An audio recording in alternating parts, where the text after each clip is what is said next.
welcome back to the channel, guys. Big up on a nice clean self. It's your girl Star. No, people, so I was scrolling through TikTok and I ran across this lady, Soul to Soul, Miss Cora Wallace, and she spoke her story regarding her son that passed, and tears just start running out of my eye. I don't know why, but guys, it's a different ball game today. It's not a mix-up today. But this is to just enlighten persons going through similar instances or even the same instance. You understand? For just make a change. This is me. I put Miss Cora on my platform for it to reach other persons. For enlighten, say, listen, it don't make no sense and resent the children them. You understand? Just be the best mother, the best parent you can be. Because I guess the guys can also get something from this. So I could jump down in a Miss Cora video. And this is just part one. Let's go. Because I was living on the street and I never have any love or anything. So when I got married and Nerval began to show me love and all of that, I spend less time with my child. And as a result, he went in the street to find love among the criminals. And that's where he felt love.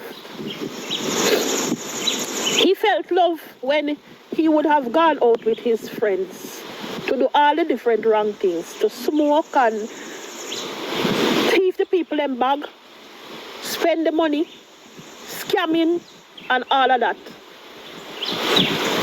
That's where he finds love. That's where he finds peace. That's where he finds contentment. And I, on the other hand, was too busy with my new husband and my new pitney, building the house, working the 2 jobs, going to the market, to realize how much my son was hurting. And when I realized what was happening, it was too late. He was so deep into the gang. He was so deep into the gang, and when I tried to get him out, he couldn't come out because he was threatened that if he leave, they would have killed his family. And he came to the restaurant and he told my brother, Winston, he said, Uncle, don't get involved in our inner. Because I want to come out and I can't come out. That's what he told my brother 3 nights before he died. I didn't know he came to tell me goodbye. I didn't know that he was threatened. He came to the restaurant and he bought 3 fish. I will never forget.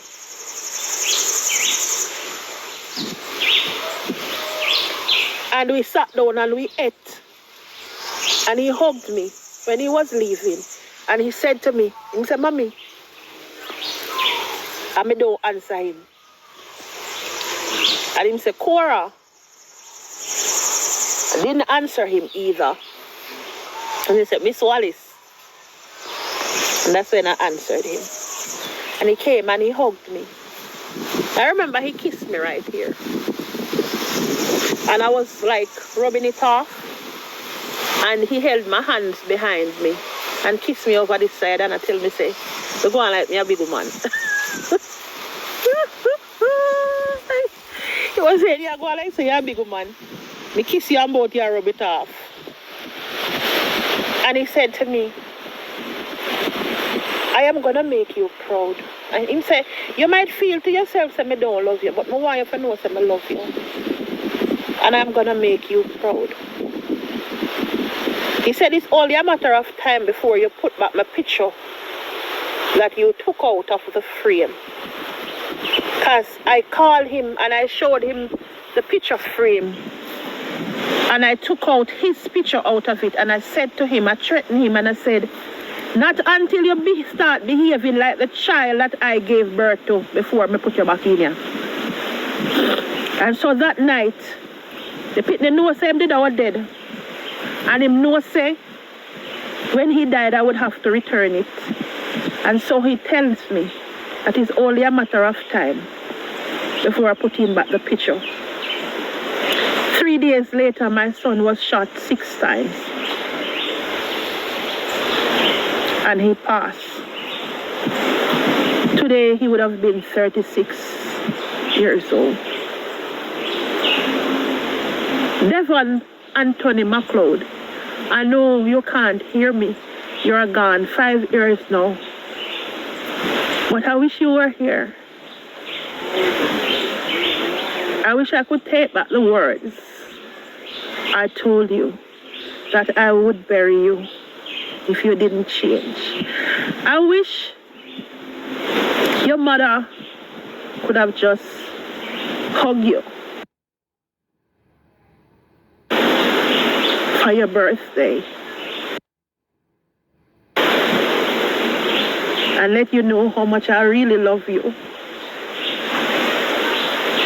I would apologize for the scars.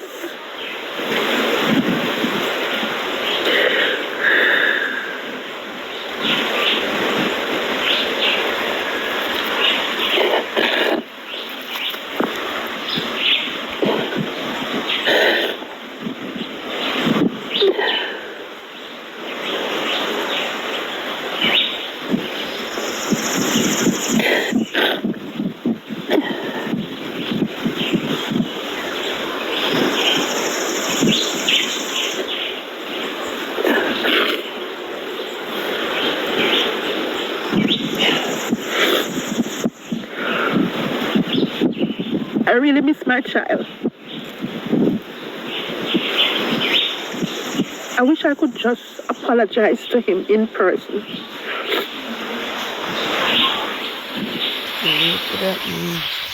All the times he would come by the house and I would tell him to come out of my house because of my teeth. And don't come rub off in teeth himself from my other pitney them.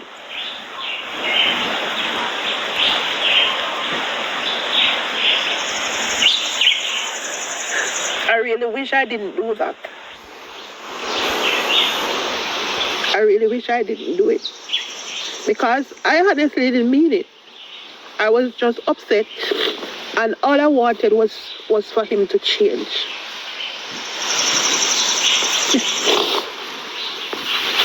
Oh, God.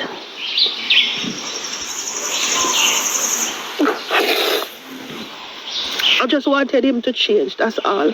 I didn't want to bury my child. But the reality is, the way in which he was killed, I am not God and I will not judge. But I hope you find rest. I really do. Parents, be careful of the words that you say to your children. It no matter. It doesn't matter how we get them. It doesn't matter what they are doing. Our belly pain them. And if you see that they are going down the wrong path, get help. It no matter how much it will cost you, get help. Because it would be better if you get help for them than for you to be in this pain that I am in today. Because I can tell you, it's not an easy pain. It's not an easy pain that I am in. And people would have looked at it and people would have said, so whenever you want him dead, whenever you want to pray saying for dead, and the boy went thief and all the different things, so when you sit down and a ball about him, I feel me pitney. I feel me him. And me give birth to him at age 14 years and 2 months. And me them did rape with him at age 13. I did my pitney. And he should have been my number one first priority. I should have protected him with my life based on what happened to me. But I didn't. And persons would want to know,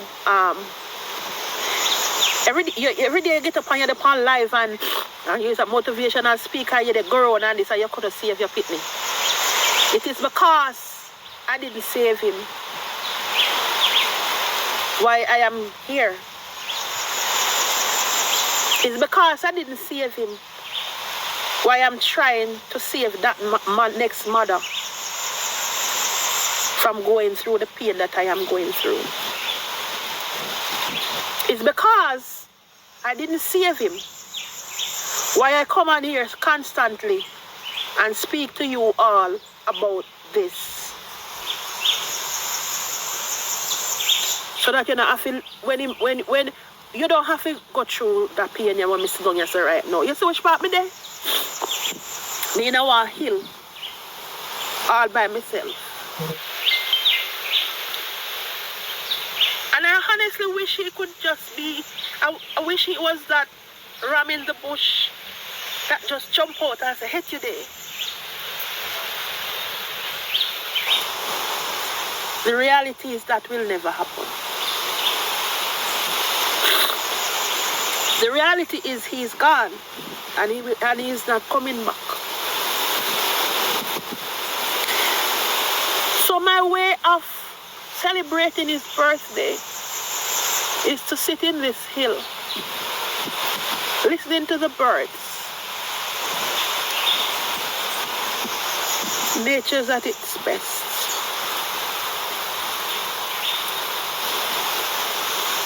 And just talking to God about my child and to encourage others to pray for your children. Pray over them. Don't stop prayer. No matter what you go through. Pray and pray. And all when you pray and you see your prayer answered, still pray because the devil wicked. Still pray. I'm still looking at him the last time he came into the restaurant and kissed me and tell me say him love me. That was the last time I talked to him. I'm still looking at him when I went to go identify his body and he was in a body bag. I am still looking at him when I went to do the autopsy and had was to go and identify him. And I am still looking at him lying in his casket when they push him under for the last time and I faint out. I don't even know how the grave seal up because I couldn't look at it. I know I saw when the casket was going on and then I blacked out. And when I woke up, I was at the repast. I don't know how I reached out by the repast. But when I woke up in my room, the room was full of people and I hear prayer go up for me. And him buried already. No, it is because I don't want no other mother to go through that. Why I am on here. To tell you to pray for your children. It doesn't matter what they turn out to be. Not all of them are going to come out to be lawyer and doctor and nurse. Some going to turn out to be thief like mine. And that is the reality. Mm-hmm. And if I not the boy did want, the boy never hungry. The reality is, not all the children that we spend our money upon will turn out to be what we want them to be. So whatever the reason and whatever caused them to turn out to be something else, let us love them nonetheless. Because when he was doing all of that, and I stopped loving him, and the mistake I made was to stop praying for him. The boy was giving so much trouble. That's me decide myself. Me can't Me not see why you go change. So me not know why me want to waste my prayer upon you. That was the mistake I made. That was the mistake I made. I should have put that boy before God even more than how I put myself, but me never do it. So I am encouraging you all today. It doesn't matter how our children turn out to be. Pray for them. Continue to pray for them. Constantly, not stop. Pray for them.